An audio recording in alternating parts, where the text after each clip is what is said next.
What happens when a store manager calls security on the actual owner? One man was humiliated in front of his staff, but the way he handled it flipped the power dynamic and exposed much more than a simple mistake. Terrence Dillard wasn't dressed to impress. Gray hoodie, faded jeans, beat-up sneakers that he blended in, and that was the point. When he stopped by Valera Studio, the boutique he co-owned in downtown San Jose, he wasn't there to be seen. He was there to check inventory and spot-check a few shipments. Nothing unusual. He'd done it this way for years. Stay low. Keep the focus on the product, not the owner. It was early afternoon, a Tuesday. The store had just a handful of shoppers, mostly young professionals browsing handbags and jackets. Terrence was standing near the stockroom door with his tablet, cross-checking SKUs with what was on the shelf. He didn't notice the man watching him from the register. "Excuse me." The voice cut through the soft instrumental playing overhead. Terrence looked up. "I'm going to need you to leave," the man said firmly. Terrence blinked. "Sorry? You don't work here. You're making the customers uncomfortable." It took Terrence a second to process. The man was about 40, white, clean-shaven, wearing a neatly pressed dress shirt with a name badge. "Colin Prescott, regional manager." "That was new, that I'm one of the owners," Terrence said calmly. "Just doing some checks." Colin's expression tightened. "Right. Look, you can't just say that. I don't recognize you, and I don't appreciate being lied to. Let's not make this more difficult than it has to be." Terrence frowned. "I'm not lying. My name's Terrence Dillard. I co-founded this store with Sean Kittrell. Been involved since day one." Colin shook his head. "I was hired last month to clean up operations across the district. I don't take kindly to loitering or staff bringing in friends to mess around in back." Now people were starting to look. A woman holding a leather clutch paused mid-step. A college kid near the sunglasses rack tilted his head toward the commotion. Terrence stayed composed. "Why don't you call Sean or check the owner registry?" "I don't need to call anyone." Colin snapped. "You can either walk out now or I'll call security." Terrence sighed. He could feel the heat rising in his face but held it in. "This is a mistake. You're making a real mistake." Colin didn't flinch. "Security's on the way." 2 minutes later, a renter cop from the mall stepped in, already briefed. "Sir, we need to ask you to leave." Terrence's voice dropped low. "I built this business. I put in the money, the vision, the sweat. And you're kicking me out of my own store." "Sir, please don't make this difficult." Terrence glanced around. Customers were watching, whispering. The cashier, a young black woman named Deja, looked like she wanted to say something, but didn't. Colin stood stiff, jaw clenched, eyes cold. So Terrence walked out. Not because he agreed, not because he was afraid, but because he knew anger wouldn't solve anything right there. As he stepped into the California sun, his heart thumped like a warning drum. He didn't say a word. He didn't look back. But the camera inside the store had caught everything. But what Colin didn't realize that day was who he had just thrown out. Before the storefronts and polished wood floors, before the glass shelving and custom lighting, there was just a small dream on a wrinkled piece of paper. Terrence Dillard had written it while waiting in the back room of a warehouse job in Modesto, California. He was 25, tired, overlooked, and determined. He didn't grow up with money. His mom worked nights at a convalescent home, and his dad patched together side gigs to keep the lights on. Terrence never expected handouts. But he paid attention. To details, the TO presentation. To the feeling people had when they walked into a space that made them feel seen. After saving for years and working 2 jobs, he teamed up with Sean Kittrell, an old college friend with a background in retail analytics. The idea was simple. Create a boutique that carried timeless, minimalist fashion for professionals who didn't see themselves in mainstream luxury brands.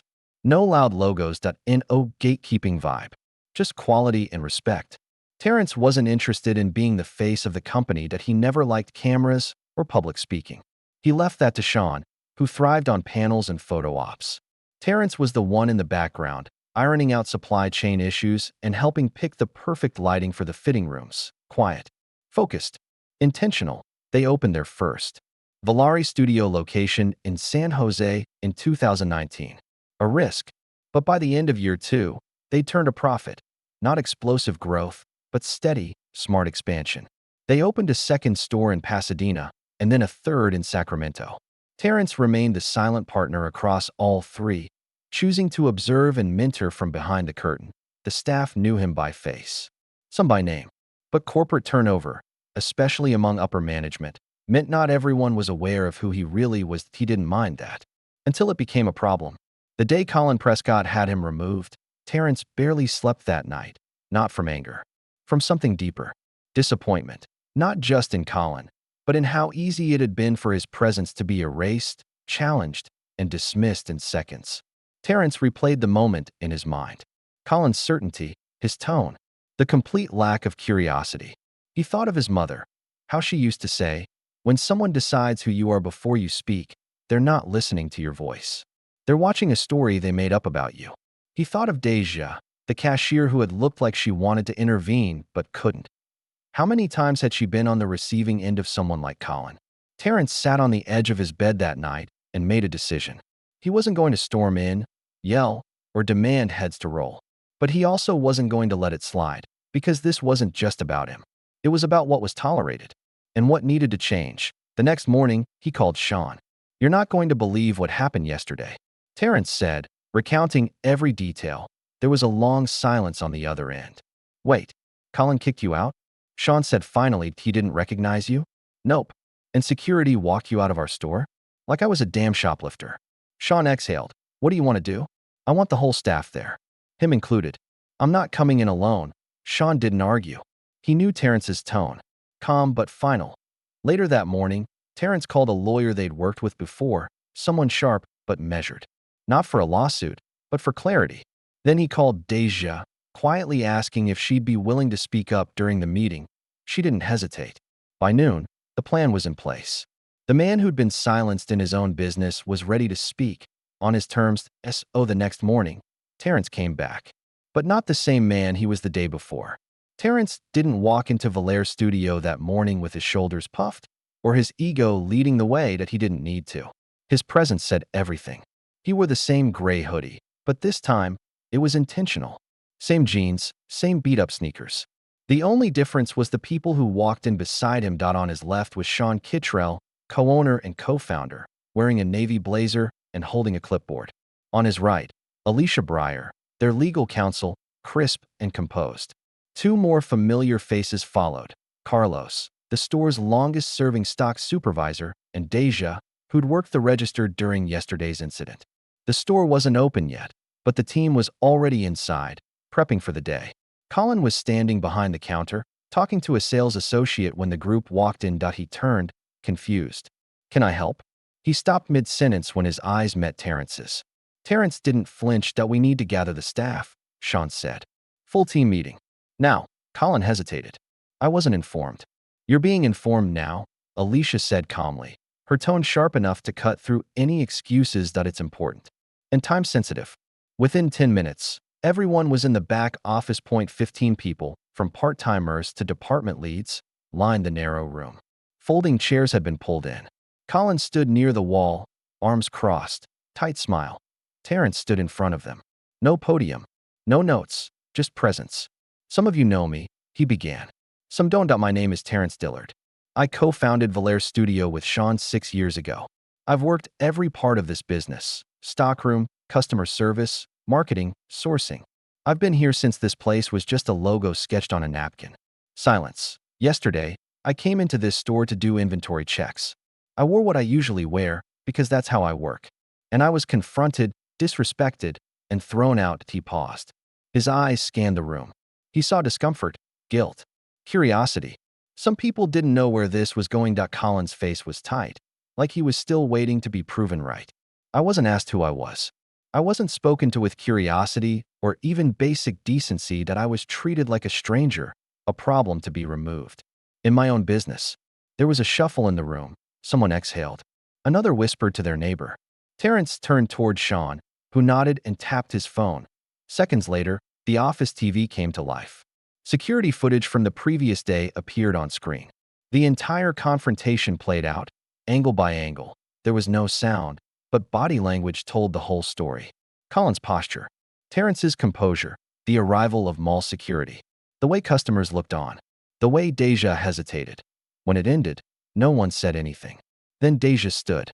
"I wanted to speak up yesterday," she said quietly, "but I was scared I'd lose my job. I saw everything. I knew who Mr. Dillard was. I didn't know what to do." Terrence nodded at her. "Thank you for saying that." He turned back to the group. This isn't just about me. This is about how easy it is for someone to look at another person and make a decision about who they are, and then act like that decision is fact. Colin finally spoke that I didn't know. That's the problem. Terrence cut in. You didn't ask. You didn't consider. You assumed. You acted. And now we're all standing in the consequences. The silence was heavier now. Not angry. Reflective. This is not a trial, Alicia said. No one's here to shame anyone. But this business runs on more than product. It runs on people and trust. And if we don't talk about what just happened, we don't move forward. Colin looked down for the first time. But the meeting didn't go the way Colin thought it would. Not even close. Nobody moved. The back office of Valeri's studio had never felt so still. No racks clicking. No chatter from the sales floor. Just 15 people sitting in chairs that suddenly felt too stiff. Colin stayed standing. Silent now, arms at his sides. The smugness gone.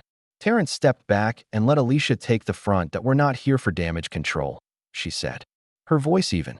This isn't about PR or saving face. This is about understanding what happened and figuring out what kind of culture you all want to be a part of. She turned slightly, facing Colin. When someone walks into a space they help build and is treated like an outsider, that isn't just a mistake, that's a message. Whether you meant it or not. Colin opened his mouth, paused. I understand how it looked. But I genuinely thought. No, Terrence said. His voice was low, but everyone heard it. You didn't think. That's the issue. The words hung there. Then Carlos spoke up from the back. Can I say something? Terrence nodded. That I've been here since day one, Carlos said.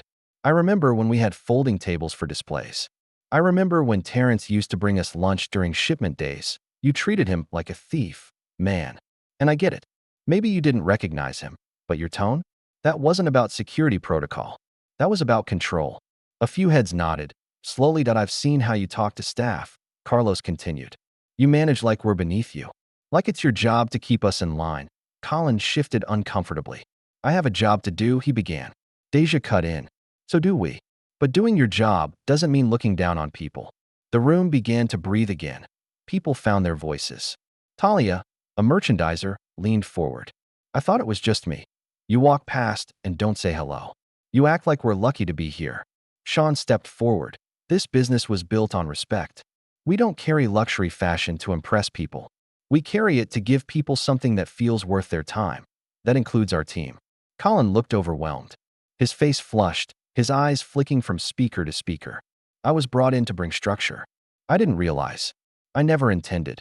But that's the point, Terrence said. Intent doesn't erase impact. Colin swallowed hard. That I don't hate you, Terrence said. I don't even want revenge. But I'm not going to pretend like this didn't happen. Because every person in this room watched it. Or felt it. He paused, letting the words settle. If you can't lead with humility, you shouldn't be leading. No one clapped. No one cheered. This wasn't a movie. It was real. And everyone felt it. Terrence turned to the staff. I know what it's like to feel invisible. Have someone shrink you without saying your name. That's not how we run things here. Not while I'm around. A long silence followed. No one dared to check their phone. It wasn't just a meeting anymore. It was a moment people would remember.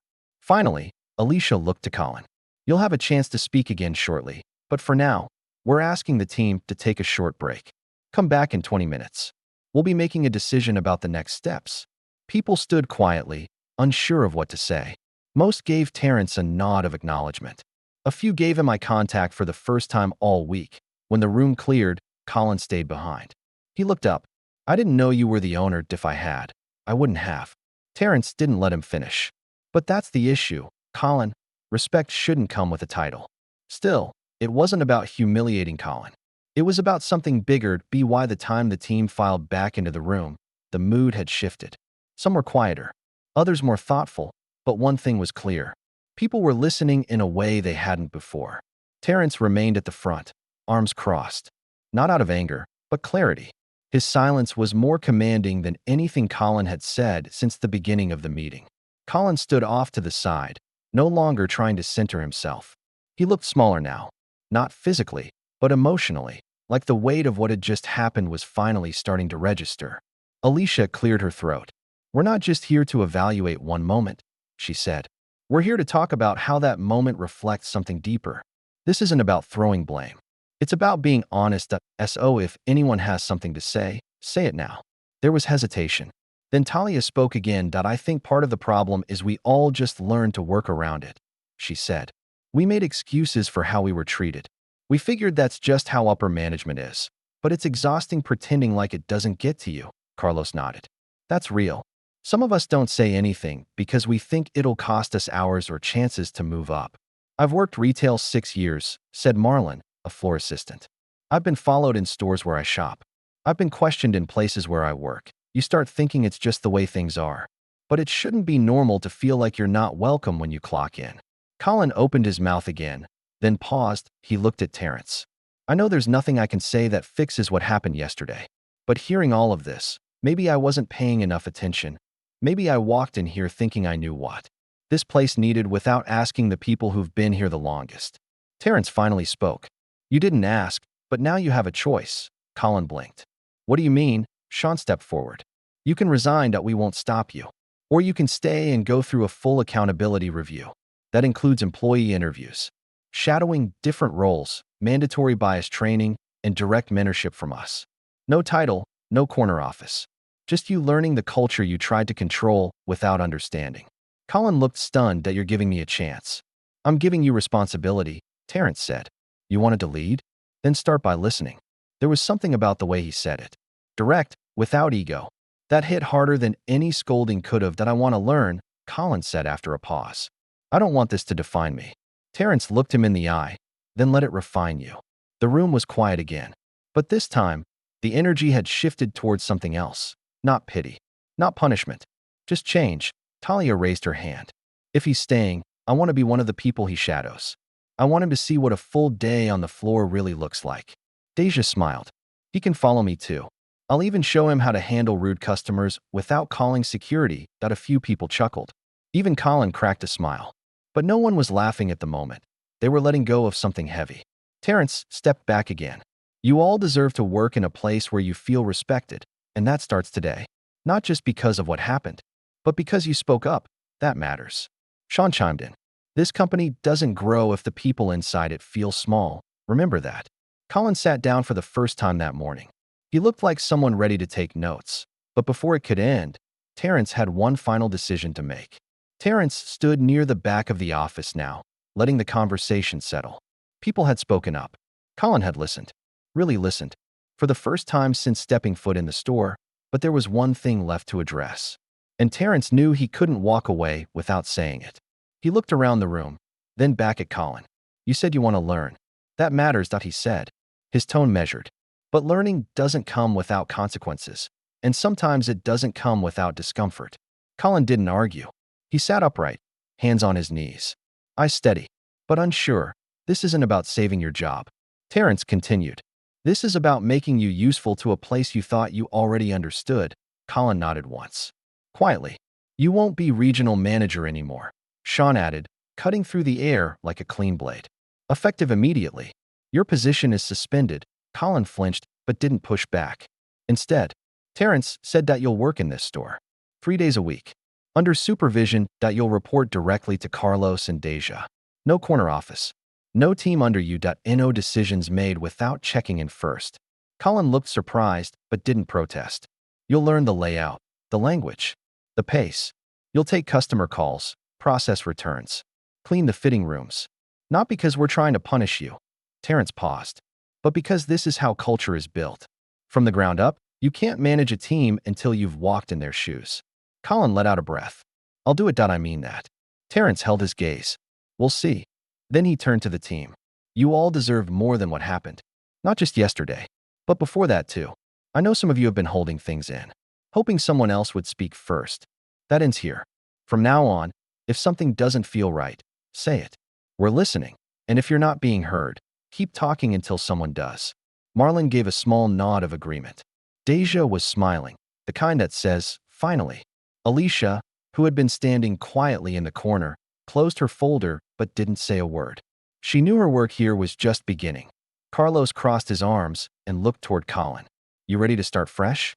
I am, Colin said. Good, Carlos replied. Then you're working with me Friday. Morning shift. Bring sneakers. Laughter broke the tension like a crack in heavy concrete.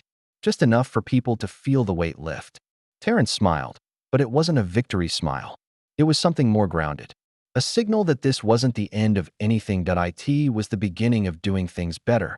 One of the part-time associates, Nina, spoke for the first time all day.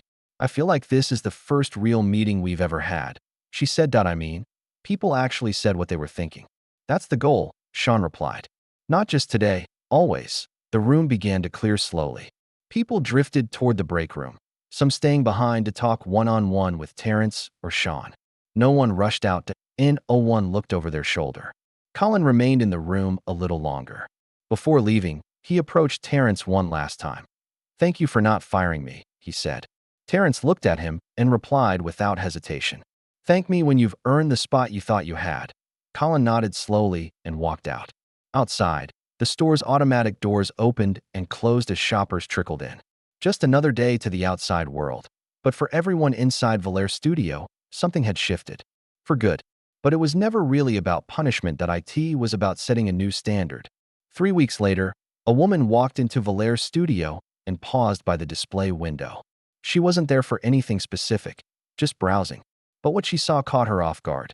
A man in a tucked-in black apron was folding denim by the entrance, checking labels with focus and care. He greeted her with a quiet, respectful morning, then returned to his task. A few feet away, a young woman, Deja, walked over to help another customer try on a pair of boots. Laughing at something they'd said, everything looked ordinary. Smooth. But if you'd been there that day, if you'd seen the meeting, the tension, the cracks forming and healing in real time, it wouldn't have felt ordinary at all. Colin Prescott was no longer the regional manager, but he showed up, on time, for every shift. Stocked shelves, cleaned back counters, handled awkward customers, sat in meetings, listened. Not because he wanted to prove something, but because, slowly, he was starting to understand what it meant to be part of something, instead of trying to control it. And the staff noticed, Marlon mentioned, during a break, that Colin had helped him carry in a late shipment without being asked. Carlos said he'd stopped giving instructions and started asking questions instead.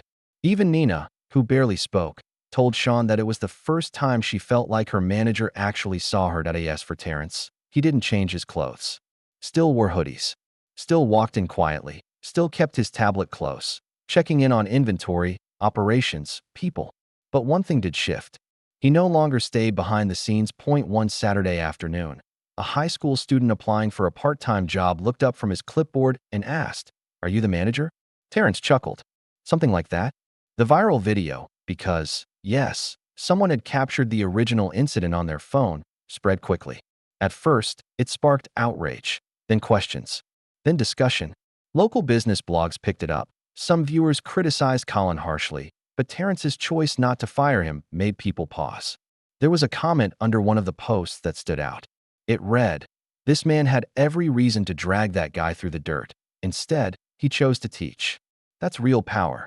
It was reposted hundreds of times, but Terrence didn't care much for the spotlight. What mattered to him was what was happening inside those four walls, where Deja was now training 2 new hires, where Colin still clocked in with a clipboard in hand, and where people no longer whispered when something felt wrong. They just said it. The culture had shifted, not with slogans or policies, but with truth, spoken out loud. In the open. One day, Terrence sat across from Sean during a short coffee break. "You think we did the right thing?" Sean asked. Stirring his espresso, Terrence leaned back in his chair. "I don't know if it was right for everyone, but it was right for us."